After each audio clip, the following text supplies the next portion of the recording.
Hey, here's a musical update because my last little update was pretty somber, pretty depressing, and you can't generate ad revenue off of that. So I'm gonna share some things with you in order to generate some clicks and ad revenue because I'm hungry for the YouTube fandom. I think I'm looking for more of a soulless 12-year-old um, fan base without any personality or any type of like proper guidance. And I'm kind of looking for the demographic where I can sell my products to basically destroy any type of like growth and imagination from the youth. So this is going to be more of a positive thing. Uh, and without further ado, basically I'm just gonna throw on some tunes that I have been messing with. It's kind of like a reaction video, because you get the mad click money. I'm thinking maybe 400k, 450,000 likes on this video. Let's see. So the first banger I got here, it's called Chop Tit. So that's a tit as in boobs, but TITT as in it's not done yet. So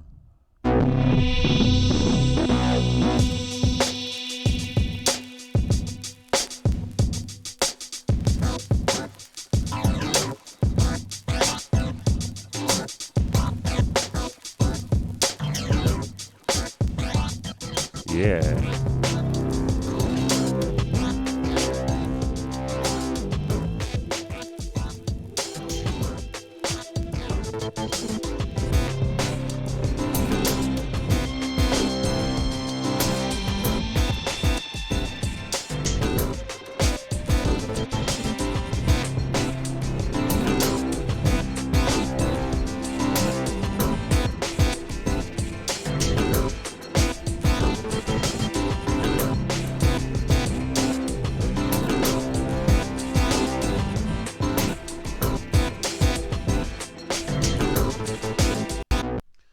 All right, so that was Chopped It.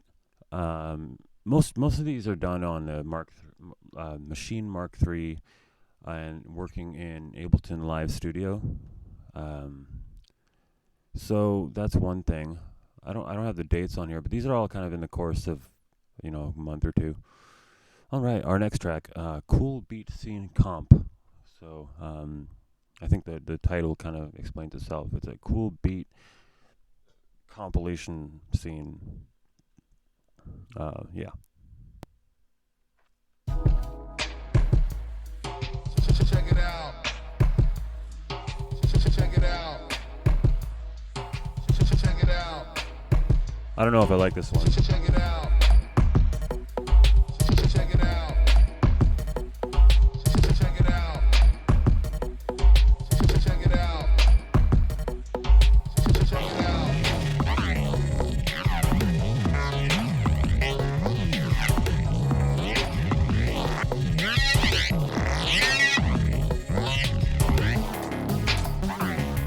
Yeah.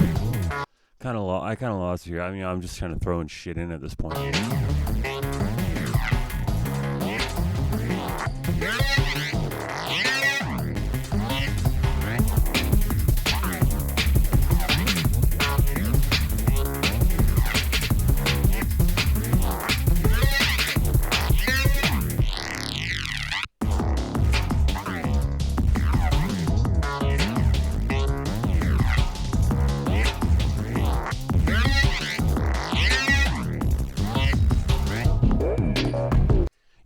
This shit's kind of representative of my life in a certain way where it's like I'm kind of just throwing things together in the hopes that like something will eventually work out.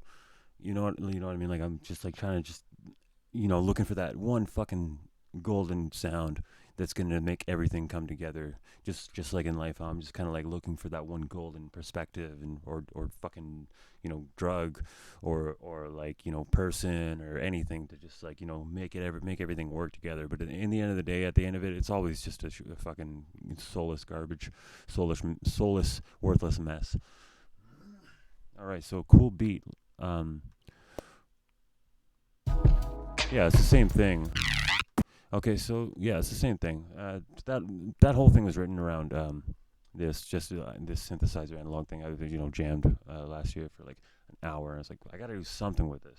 Yeah, and you could tell it's like really kind of hard to work around. Okay, so this one here, full fledged. This is like the alpha version of the track, and this was when I was like looking into um, psychopaths and shit, and trying to like understand. So I found this like kind of interesting, like welcome to A&E live, and it's like this old 1988 thing about like this killer who had multiple personalities. So I just decided to sample that. But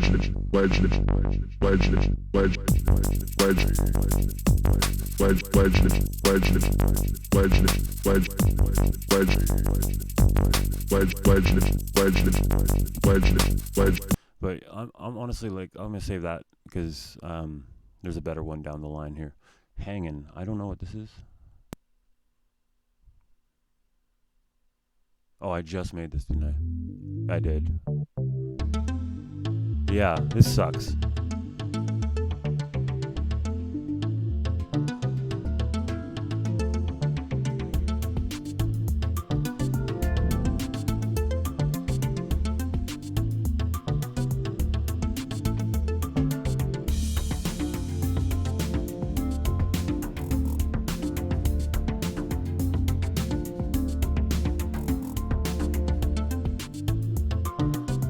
Yeah, so the kick really needs to come out more. The overall composing of that, I don't know. It's not terrible. It's something you could work with maybe, but it definitely needs a lot of work.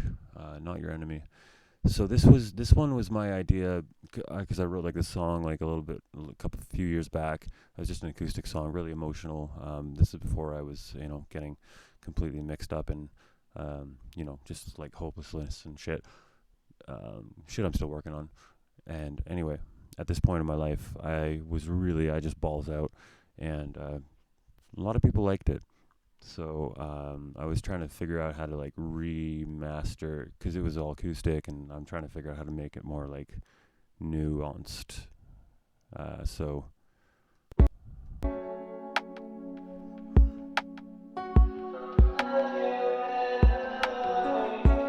that little vocal line, that was just a scratch vocal. It's not permanent, obviously. Recorded on a little fucking computer microphone. Piece of shit.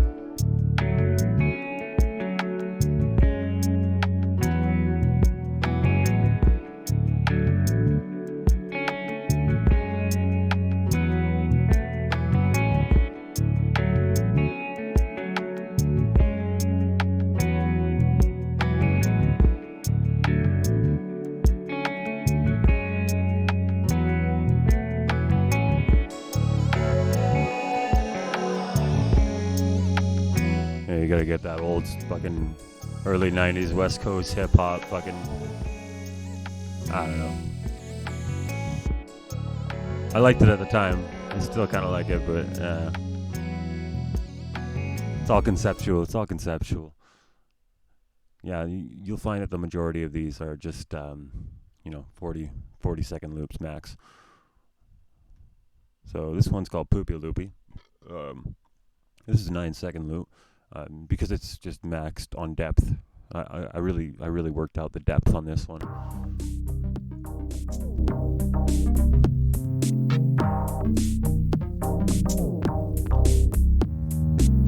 Now you can hear the depth in that when you turn it on, and then here we'll give it another run through.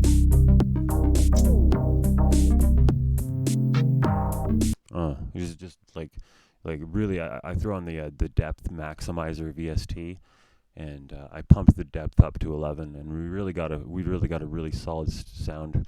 Everybody in the studio was really proud of that one. In fact, they're gonna display it on the NASA. So this one's called Random Beater.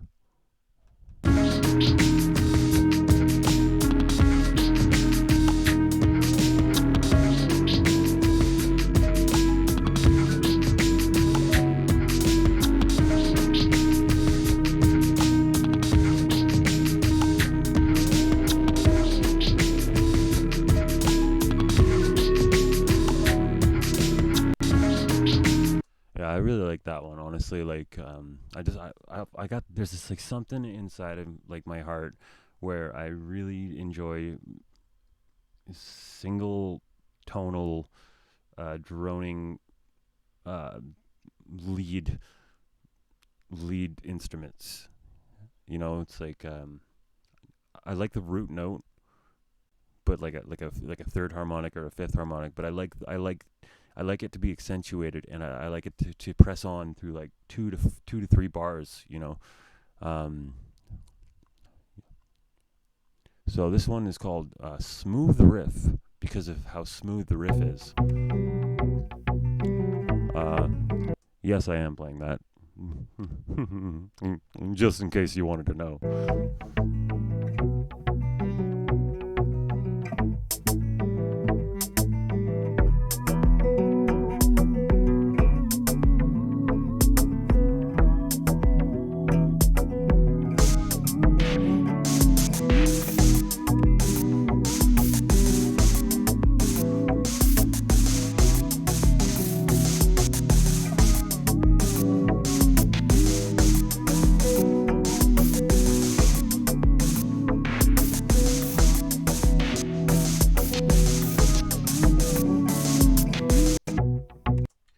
Yeah, so as you can tell, it's smooth, and it is most certainly almost a riff. The whole point with that one was just like listen to the. I was trying to find something to work around that as well. I don't know. It's just kind of all melded together into this piece of shit. This one is the full-fledged psychopath thing that I talked about initially, but I would say this is more of like a 0.015. You know, it's like a beta, or it's like a whatever's in between alpha and beta, alpha beta, and yeah. Oh, also, this isn't like a full song, but it's like, yeah, it's just another. It's just the way that I work. It's my workflow. You know.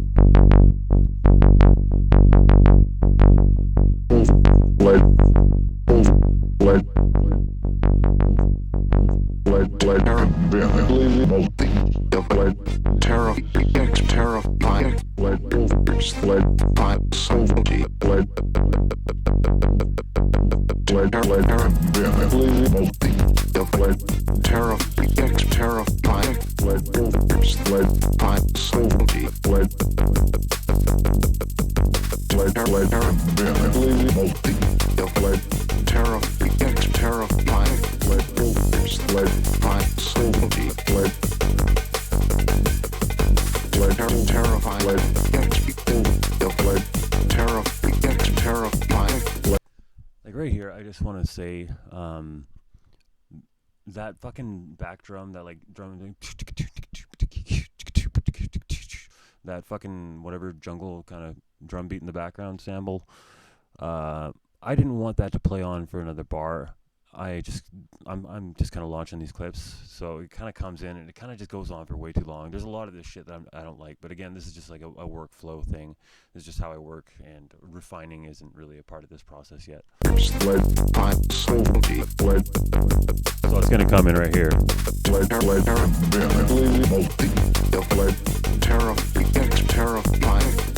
And I would cut it out right here if I was like really feeling it.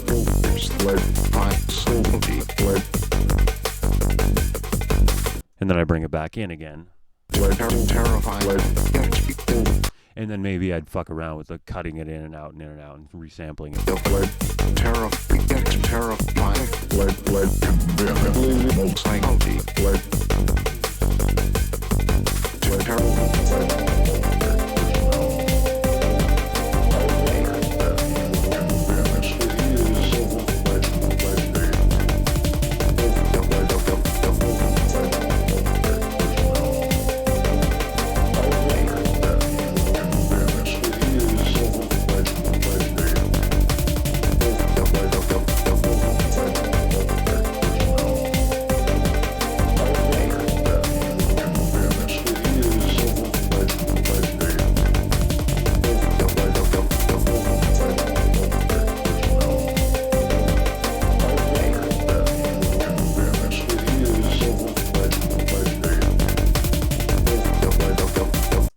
And so, like, I'm really, I don't know, when it came to these vocal chops, it's hard to take like a really noisy sample, and then warp it into little hits and make it sound like what you want it to sound like.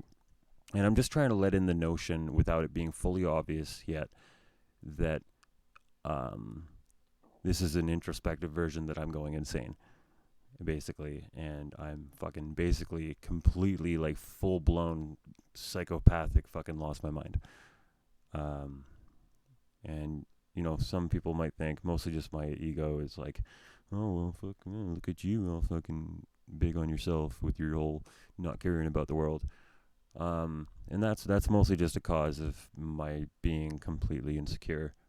But at the same time, when you're writing this kind of stuff, I'm not thinking about that. I'm just trying to think about how to let my fucking current state of mind think and speak. So you'll start to hear it maybe a bit more as it goes. Terrifying.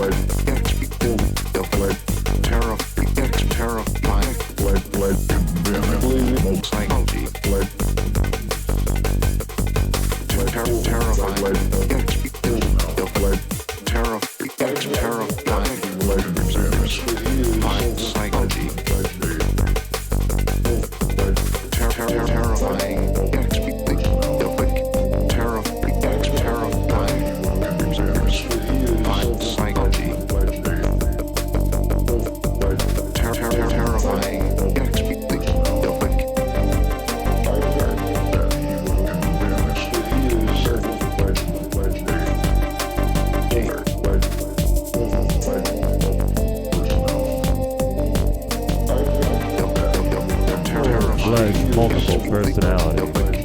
You get the point. It kind of drones on. It's not very interesting. And I think we're down to the last one here. So this one is a hip hop beat.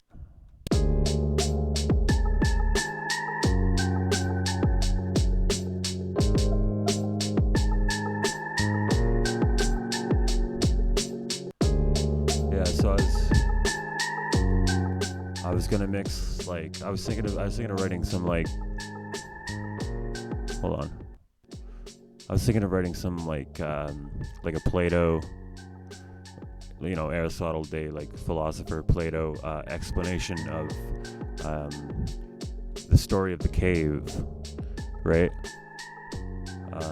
So because it kind of sounds like little water drops in the background, like plum, plum, plum. It's not that subtle, but it's kind of weird how it kind of flows like that, right? So in the story of the man in the cave, it's not a man in the cave, it's a bunch of dudes just sitting in a cave, and they're just there. They were born there, and they don't know anything because they've lived their entire lives in this darkened area, and they every now and then, well, it's not specified as far as I know, but the story goes that on a regular, these dudes would just see these figures on the wall. And, you know, it's a collective sight, so they know what they're seeing. They can share within their group of dudes or women, doesn't matter, but they can share the fact that is there, and so they agree upon themselves that this is reality. So they see little images of, whatever the fuck is on the wall, and they put names to it. They say, oh, that's a flargle drink, and that's a schleckel, that's a smiggles, that's a flibble, that's a floop, that's a schlibbity-bop. And one dude's like, fuck, man, I really got to get out of here for a bit and go for see what else is out there. So he gets up and he walks around a little bit and goes places none of these other dudes ever really wander, and he finds this fucking exit out of the cave, right? And he sees that all of these images that these people were seeing were actually portrayed by another group of people, right? And so these group of people were like displaying through shadow trickery what these 2D images on the walls. So they would, do little hand images, or they do little cutouts of whatever, and they put them on the walls. And, they just wanted to see them. There was a little game to them. They thought it was fun. And, the guy's mind kind of blew a little bit. He's like, if that's what this is, he saw, being from that point of view, coming into the next point of view, he saw that the opening of that, he saw his mind opening. He was able to see from this perspective that is three-dimensional, basically. Right? It's like he was able to look beyond this like linear idea of what reality is, and see that maybe he didn't know everything. Well, it was a goddamn fact he didn't know everything, and in fact he knew nothing, and he saw that directly in front of him. And they wanted him to join the people that were displaying him. They're like, yeah, you want to come join? He's like, fuck that. And he goes out and he just chills out in the, well, he doesn't chill out. He has this arduous climb out of this cave, right? He knew that there was something more, and he spent like however much time, and he spent all of his effort. It was an extremely hard thing, but he finally got out there, and he finally escaped the cave, and he saw, the sun and the trees and birds and all these like 2D images that were, displayed, but directly in front of his face, and he couldn't handle it. So he fucking just sat there. He cried and he just experienced, and he finally saw what life and light was like, and he went back. He rushed back to tell these people. Eventually, like, he got back down to the cave. It was much easier for him this time. And he tells them, and they didn't believe him. In fact, they called him crazy, and they told him to stop hanging out with them and take his fucking ideas somewhere else. So this man isolated himself. Anyway, it was kind of like that idea. And that is my reaction video. So if you want to give me money via YouTube money, I don't know how that works, but if you can give YouTube money, eventually it will get to me if I become famous enough. So basically, what I need you to do is